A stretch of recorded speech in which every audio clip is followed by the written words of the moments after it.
جدوجہد کر رہے ہیں, KPK سے لوگ جدوجہد کر رہے ہیں, پنجاب سے لوگ جدوجہد کر رہے ہیں. میں یا اس اسٹیج پہ یہ کہنا چاہتا ہوں کہ مظلوم کی نہ کوئی قوم ہے.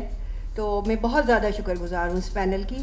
آپ نشست پہ تشریف رکھیے اور ضرور سب سے پہلے ہمارے استاد اور میری جیسے سینکڑوں اور ہزاروں نوجوانوں کے جو انسپریشن ہے حامد میر صاحب, میں ان سے گزارش کروں گا کہ بسم اللہ الرحمن الرحیم.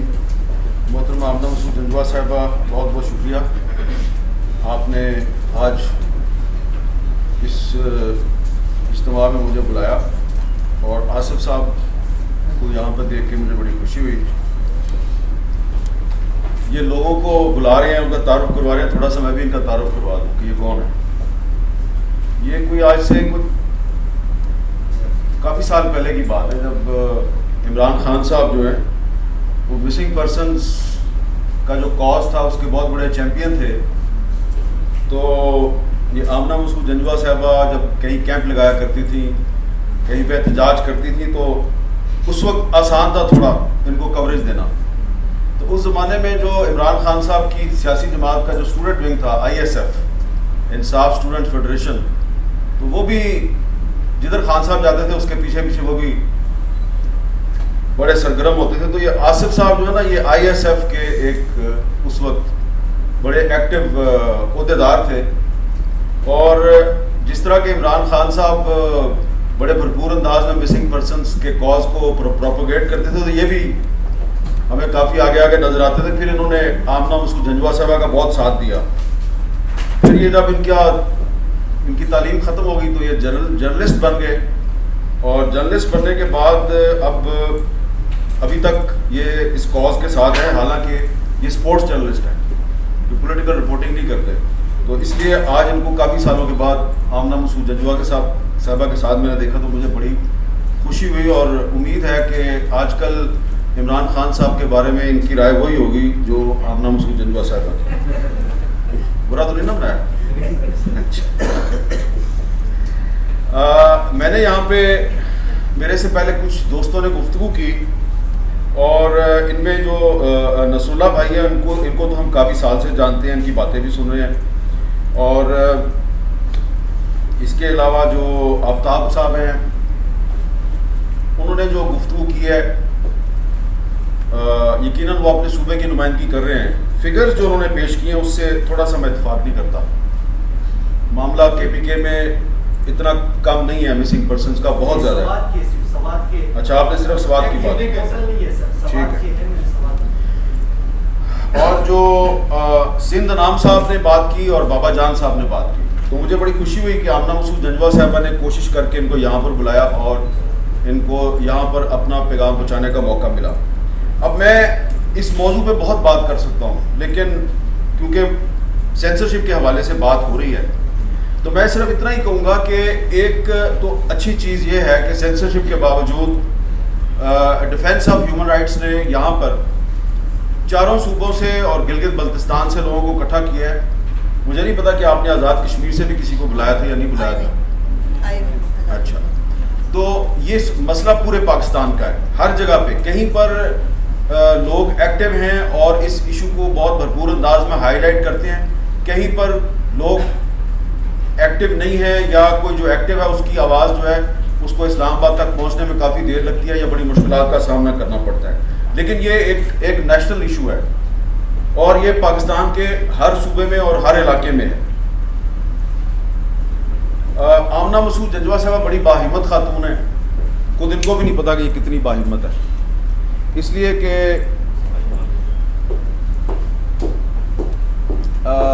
میں جب سے کوئی بات نہیں یار, مائک کے بغیر بھی ہماری آواز پہنچ ہی جاتی ہے, اب تو عادت ہو گئی ہے مائک کے بغیر اپنی آواز لوگوں تک پہنچانے کی. کوئی نہیں, کوئی مسئلہ نہیں, آپ بے فکر ہو جائیں.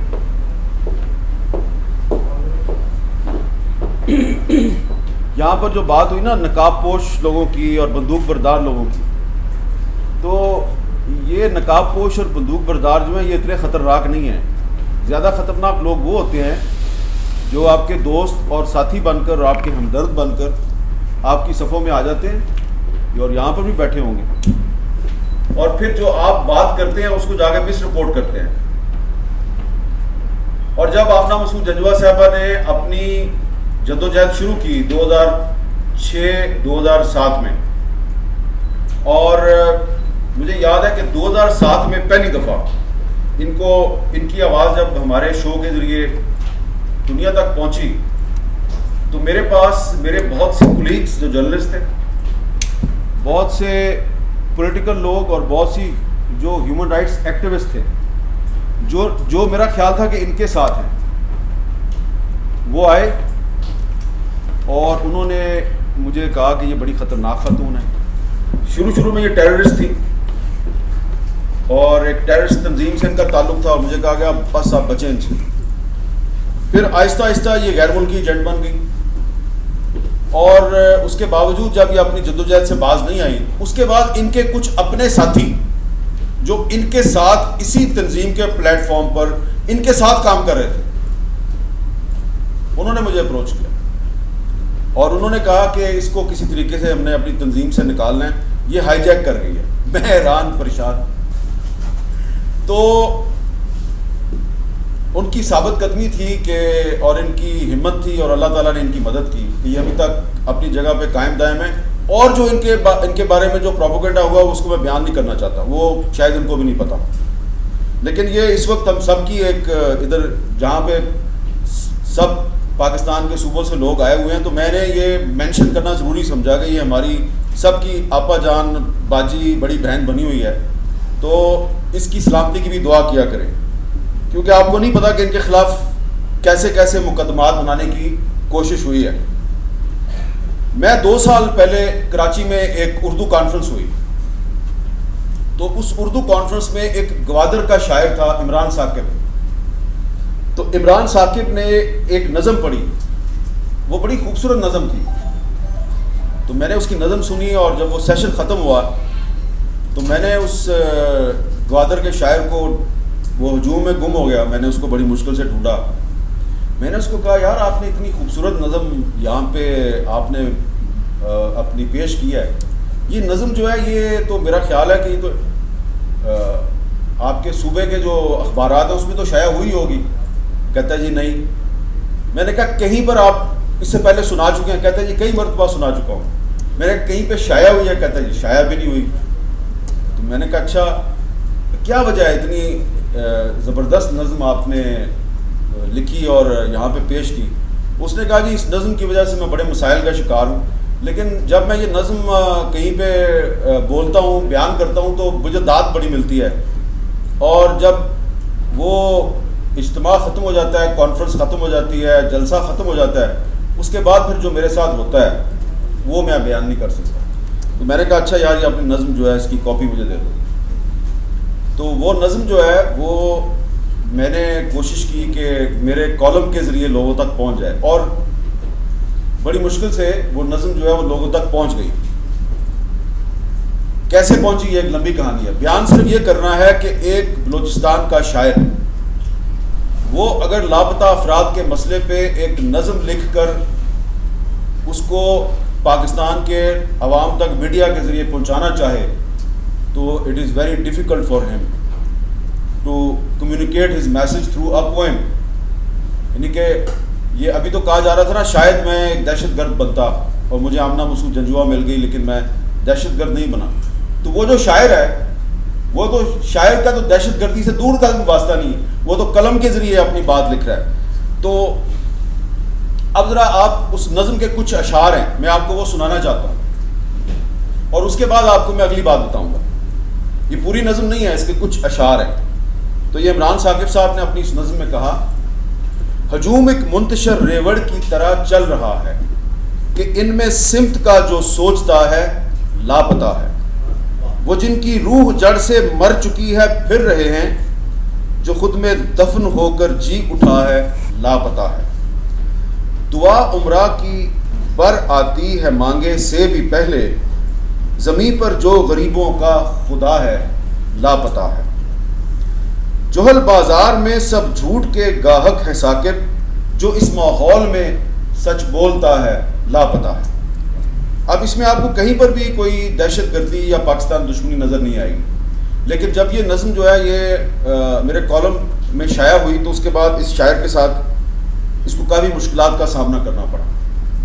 تو میں نے یہ اتنی لمبی تمہید اس لیے باندھی آپ کو بتانے کے لیے کہ آپ کو خود پتہ ہے, مجھے بتانے کی ضرورت نہیں کہ اس وقت لاپتہ افراد کے حوالے سے میڈیا پر کوئی بات کرنا یا ان کے مسئلے کو اجاگر کرنا کتنا مشکل ہے صحافیوں کے لیے.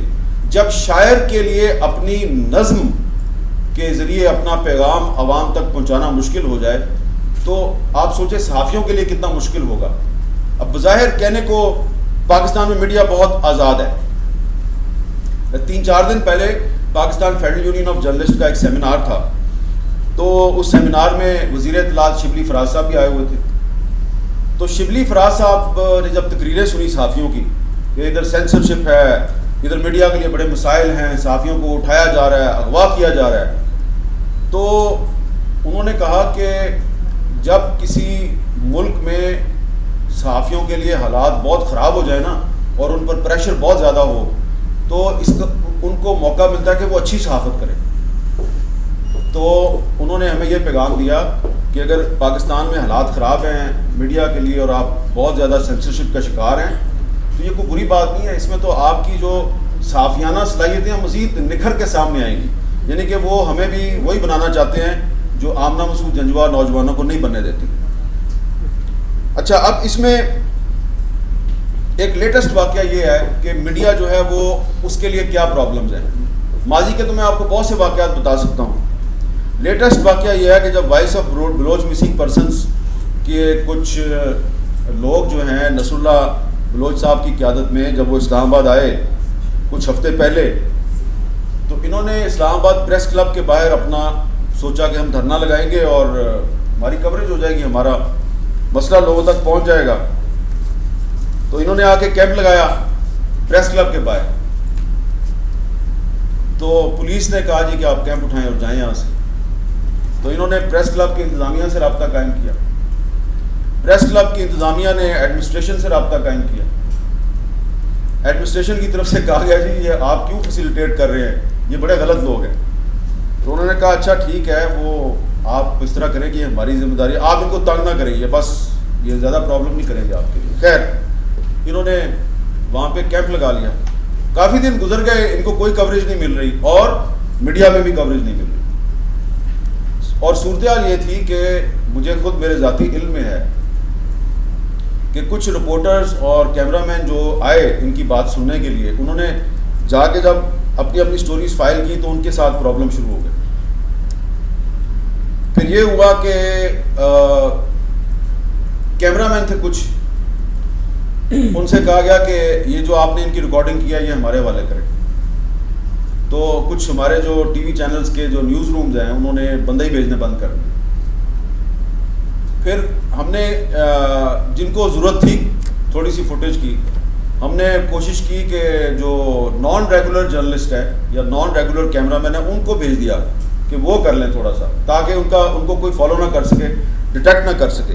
پھر جب انہوں نے ڈی چوک کی طرف مارچ شروع کیا تو پھر پولیس نے ان کو روکنے کی کوشش کی اور ایک دفعہ پھر جو ہے وہ کہا گیا جی کہ ان کو آپ کوریج نہ دیں. حالانکہ یہ پاکستان کے دارالحکومت میں اس لیے آئے تھے کہ یہاں پر شاید پریشر کم ہوگا اور ان کی بات پہنچے گی, لیکن ان کی بات نہیں پہنچ رہی تھی. اس کے بعد کا جو مرحلہ ہے وہ زیادہ انٹرسٹنگ ہے.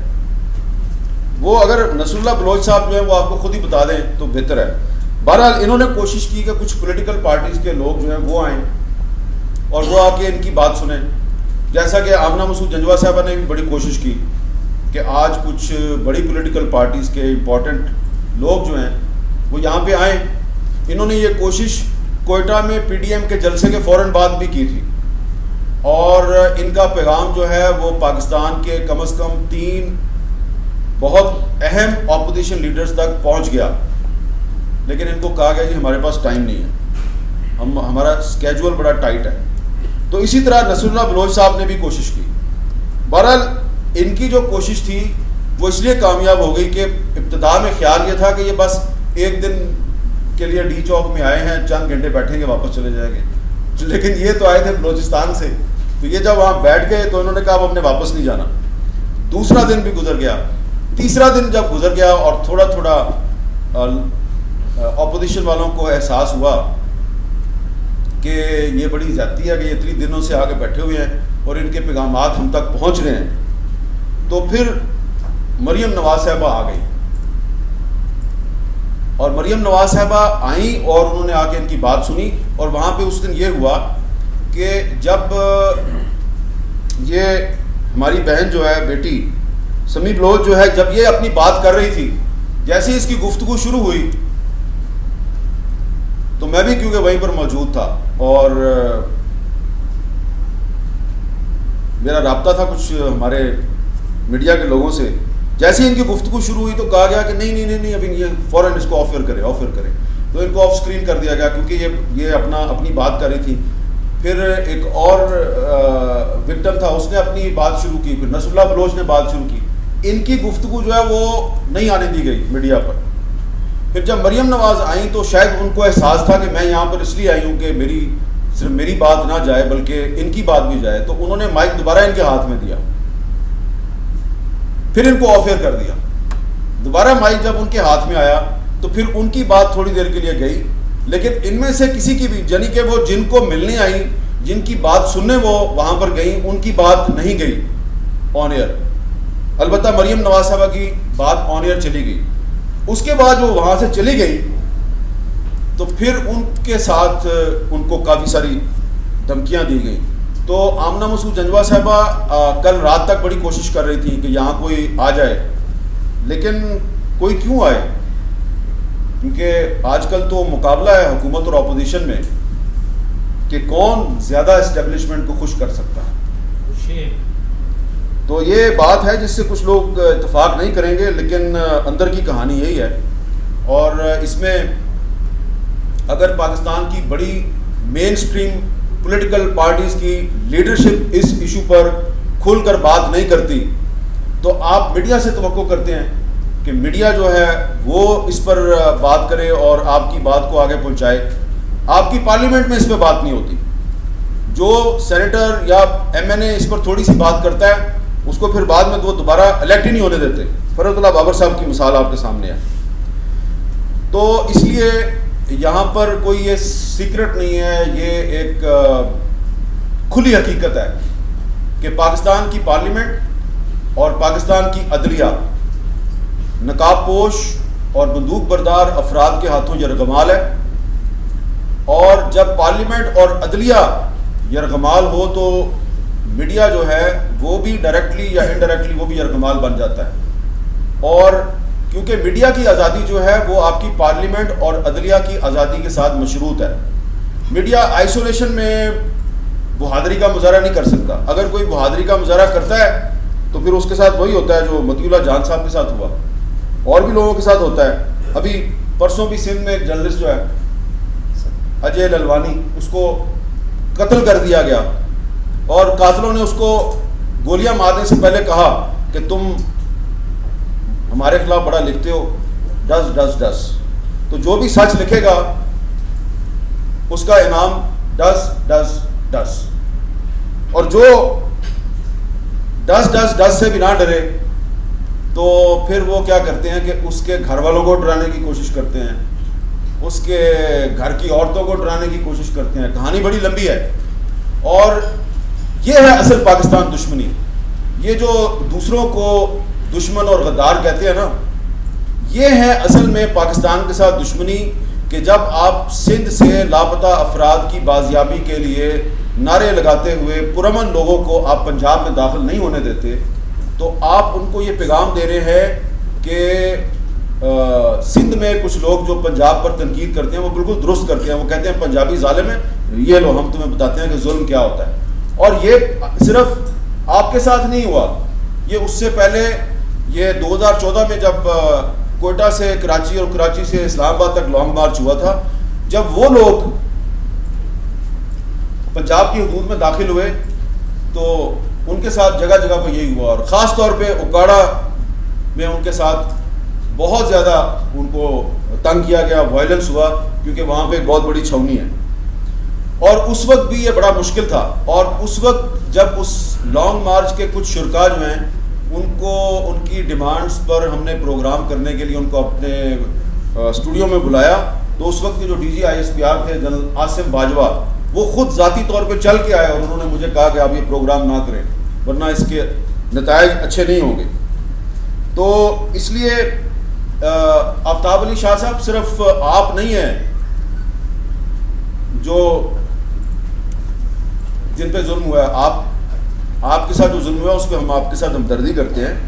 لیکن میں بتانا یہ چاہتا ہوں کہ پاکستان دشمنی کیا ہے. پاکستان دشمنی یہ ہے کہ میں اس کا میں خود ایسے لوگوں کو جانتا ہوں اور میں نے کبھی سوچا کچھ دن پہلے کہ میں اس پر ایک کتاب کیوں نہ لکھ دوں کہ بہت سے دہشت گرد جن کو قتل کرنے کے بعد یا جن کی موت کے بعد ریاست نے اعلان کیا کہ بہت بڑا دہشت گرد مارا گیا ہے, تو جب وہ دہشت گرد نہیں تھے تو اس وقت ان کی کیا کہانی تھی.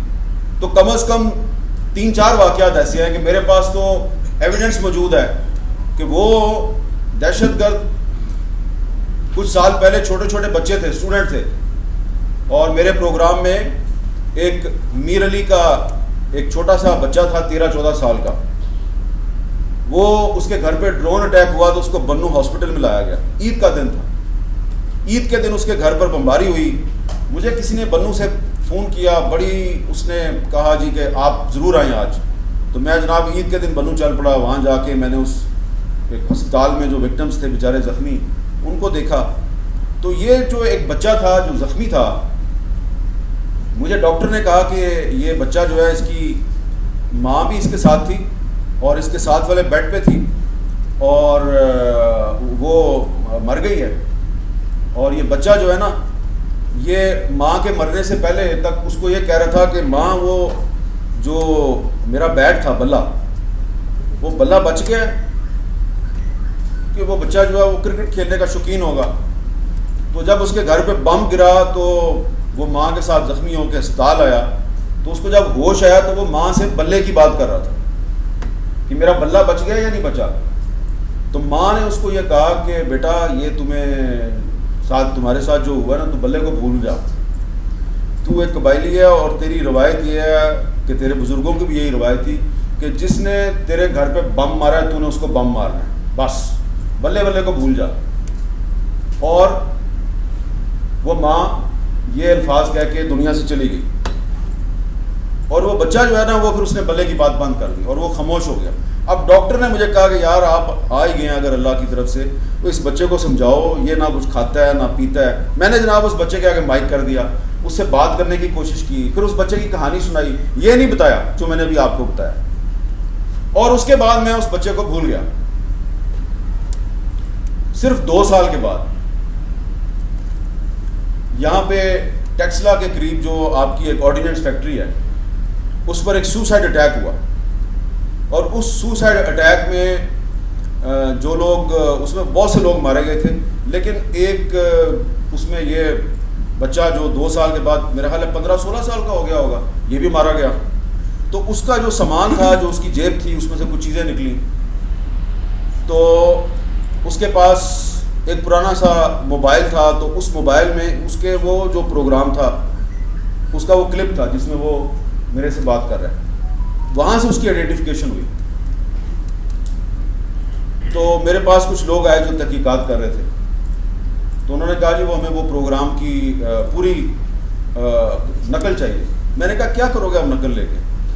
اگر جس دن وہ چلا پروگرام تو میں سے اس دن کوئی چلا جاتا اس کے پاس, اس کو کسی اسکول میں داخل کرا دیتے, اس کو کسی بورڈنگ ہاؤس میں رکھتے, اس کا خیال کرتے, وہ ٹیررسٹ نہ بنتا. اب تم نے کیا کرنا ہے اس کو ڈھونڈ کے. اسی طرح کچھ عرصہ پہلے قائد اعظم یونیورسٹی میں نے ایک پروگرام کیا, تو ادھر ایک اسٹوڈنٹ تھا بلوچ, اس نے مجھ سے بڑا ہی سخت سوال کیا. تو میرے ساتھ اس وقت کے وزیر داخلہ احسن اقبال صاحب بیٹھے ہوئے تھے. تو احسن اقبال صاحب نے اس کو جواب دیا اور اس کو جواب دے کے مطمئن کرنے کی کوشش کی. جب وہ پروگرام ختم ہو گیا تو وہ لڑکا میرے پاس آیا. اس لڑکے نے کہا کہ دیکھو یہ میرے لیے بڑا مشکل تھا کہ میں بلوچستان چھوڑ کے ادھر اسلام آباد میں آؤں اور یہاں پہ تعلیم حاصل کروں. میں نے پوری کوشش کی ہے کہ میں ٹیررسٹ نہ بنوں, اور اب میں نے ایم ایس سی بھی کر لینی ہے.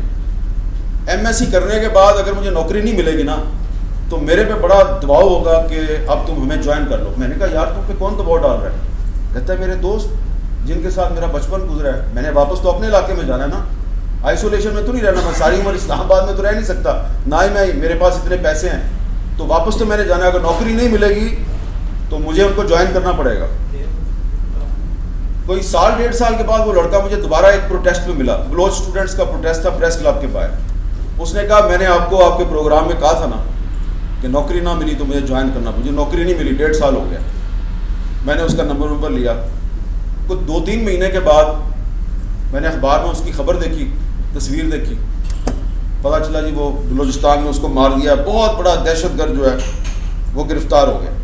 تو یہ میں نے 2 مثالیں آپ کو بتائی ہیں کہ میڈیا یہی کر سکتا ہے, کہ میڈیا نے جو کیا کہ جن لوگوں کو آپ کہتے ہیں کہ یہ جو لاپتہ افراد کے لواحقین ہیں, نعرے لگا رہے ہیں, مطالبات کر رہے ہیں, سڑک پر بیٹھے ہیں, دھرنا دیا ہوا ہے, یہ دہشت گرد ہے, یہ سارے وہ لوگ ہیں جو افغانستان بھاگ گئے ہوئے ہیں, ان کے یہ جن لوگوں کی بازیابی کا مطالبہ کر رہے ہیں وہ سارے کے سارے دہشت گرد ہیں.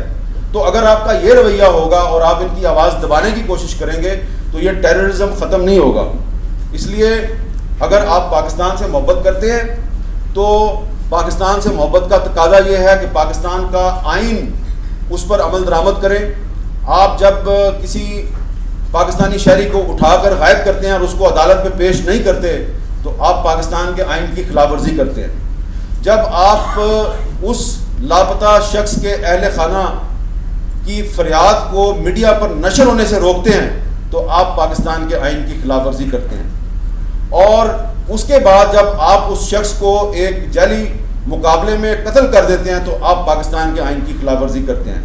پھر جب اس لاپتہ شخص کا کوئی بھائی بہن بیٹا وہ پاکستان دشمن قوتوں کا ساتھی بن کر آپ پر حملہ کرتا ہے تو وہ حملہ آپ پر اس لیے کرتا ہے کہ آپ نے اس کو یہ کام کرنے کے لیے انگیخت کیا ہے.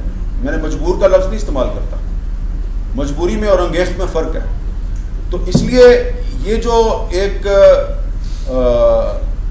صورتحال ہے اس میں اگر میڈیا کو اگر آپ دبائیں گے کہ ان افراد کی لاپتہ افراد کے اہل خانہ کی بات کو دنیا تک نہ پہنچایا جائے تو اس سے پاکستان کا کوئی آپ بھلا نہیں کر رہے, پاکستان کے ساتھ دشمنی کر رہے ہیں. اور ہمارا جو میڈیا ہے اس کا ایک پرابلم اور بھی ہے, یہ بھی میں آپ کو بتانا چاہتا ہوں. اگر کسی کو میری بات بری لگے تو میں اس سے معذرت چاہتا ہوں. یہ جب ہم یہ لاپتہ افراد یا اسی طرح کے جو چھوٹے صوبوں کے ساتھ جو زیادتی ہوتی ہے اس کو جب ہم ہائی لائٹ کرتے ہیں تو صرف ریاستی ادارے ہمارے سے ناراض نہیں ہوتے, صرف ISI ناراض نہیں ہوتی, یہ جو ریاست کے خلاف لڑائی کرنے والے لوگ ہیں یہ بھی ناراض ہو جاتے ہیں. اب میں پریشان نہیں کرنا چاہتا کسی کو, لیکن یہ ایک فیکٹ ہے کہ جس سال میرے پر حملہ ہوا کراچی میں اسی سال بلوچستان کا جو ایک سیپریٹسٹ لیڈر ہے ڈاکٹر اللہ نظر بلوچ, اس نے میرے خلاف ایک بڑا لمبا چوڑا بیان جاری کیا اور ایک اوپن لیٹر بھی جاری کیا. اور اس نے میرے پہ چارج شیٹ کیا لگائی, چارج شیٹ اس کی یہ تھی کہ یہ ڈاکٹر اللہ نظر بلوچ جو ہے یہ لاپتہ, ڈاکٹر اللہ نظر بلوچ نے کہا کہ یہ جو حامد میر ہے یہ لاپتہ افراد کا مسئلہ اٹھاتا ہے, بلوچستان کے جو قوم پرست سیاستدان ہیں ان کو بڑی کوریج دے رہا ہے. یہ دراصل بلوچستان اور وفاق کے درمیان ایک پل بننے کی کوشش کر رہا ہے, اور اختر مینگل جیسے سیاستدان جو ہیں وہ اس کے ایجنٹ کا کردار ادا کر رہے ہیں, لہذا اس سے بچو. تو ISI بھی کہہ رہی ہے اس سے بچو اور ڈاکٹر اللہ نظر بھی کہہ رہا ہے اس سے بچو. لہذا بلوچستان کا یا سندھ کا یا خیبر پختونخوا کا جو سیاستدان یا سیاسی کارکن یا وکٹم اسلام آباد آ کر یہاں کی حکومت کو اپنی آواز سنانے کی کوشش کرتا ہے وہ صرف ریاستی اداروں کے ٹارگٹ پہ نہیں آتا, وہ ان اداروں کے ٹارگٹ پر بھی آ جاتا ہے جو ریاست سے نبرد آزما ہے. یہ بات جو ہے یہ سمجھنا بڑی ضروری ہے. اور مجھے بہت سے بلوچ سینیٹرز اور بلوچ اراکین قومی اسمبلی جو ہیں وہ کئی مرتبہ مجھے میسیج بتاتے ہیں کہ یہ دیکھیں کہ ہم نے اسمبلی میں تقریر کی بلوچستان کے رائٹس کے حوالے سے, لاپتہ افراد کے حوالے سے, ہمیں یہ تھریٹ آ رہے ہیں, تھریٹ وہ دے رہے ہیں جو ملیٹنٹ ہیں, وہ بھی تھریٹ دیتے ہیں اور یہ بھی تھریٹ دیتے ہیں. تو یہی صورتحال میڈیا کو بھی درپیش ہے. آپ دیکھ لیں کہ بلوچستان میں اس ایشو کو اتنی کوریج کیوں نہیں ملتی, اس لیے کہ وہاں پر ریاست بھی میڈیا کو دبانے کی کوشش کرتی ہے اور ملیٹنٹس بھی میڈیا کو دبانے کی کوشش کرتے ہیں. اور باقاعدہ ہم نے 2013 میں پی ایف یو جے نے ایک پوری رپورٹ چھاپی تھی کہ کس طرح سے جو پرو گورنمنٹ ملیٹنٹ آرگنائزیشن اور اینٹی اسٹیٹ ملیٹنٹ آرگنائزیشنز ہیں انہوں نے صحافیوں کی ہٹ لسٹیں جاری کی ہوئی ہیں, اور ان ہٹ لسٹوں میں جن صحافیوں کے نام تھے ان کو مار بھی دیا گیا. یہ اور اسی انویسٹیگیشن کے لیے جب میں خوزدار گیا تو خوزدار میں بھی مجھ پر پرو گورنمنٹ پرو اسٹیٹ ملیٹنٹس نے اٹیک کیا. تو اس لیے پاکستان میں آخر میں دوبارہ یہی بات کروں گا کہ پاکستان کا میڈیا جو ہے وہ اس قسم کے ایشوز کو اس وقت تک صحیح طریقے سے ہائی لائٹ نہیں کر سکتا جب تک پاکستان کی پارلیمنٹ اور پاکستان کی عدلیہ آزاد نہیں ہوگی. پاکستان کی پارلیمنٹ اس وقت آزاد ہوگی جب کم از کم اس پارلیمنٹ میں موجود اپوزیشن جو ہے وہ صرف عوام کے حقوق کے لیے آواز بلند کرے, عوام کو خوش کرنے کی کوشش کرے. اگر وہ بھی اپوزیشن بھی اگر صرف اسٹیبلشمنٹ کو خوش کرنے کے لیے آپس میں لڑے گی تو معاملہ جو ہے وہ مزید گمبھیر ہو جائے گا, اور کل کو ہمارے یہ بڑے بڑے سیاستدان جب یہ غائب ہوں گے تو ان کے لیے بھی کوئی آواز اٹھانے والا نہیں ہوگا. بہت بہت شکریہ.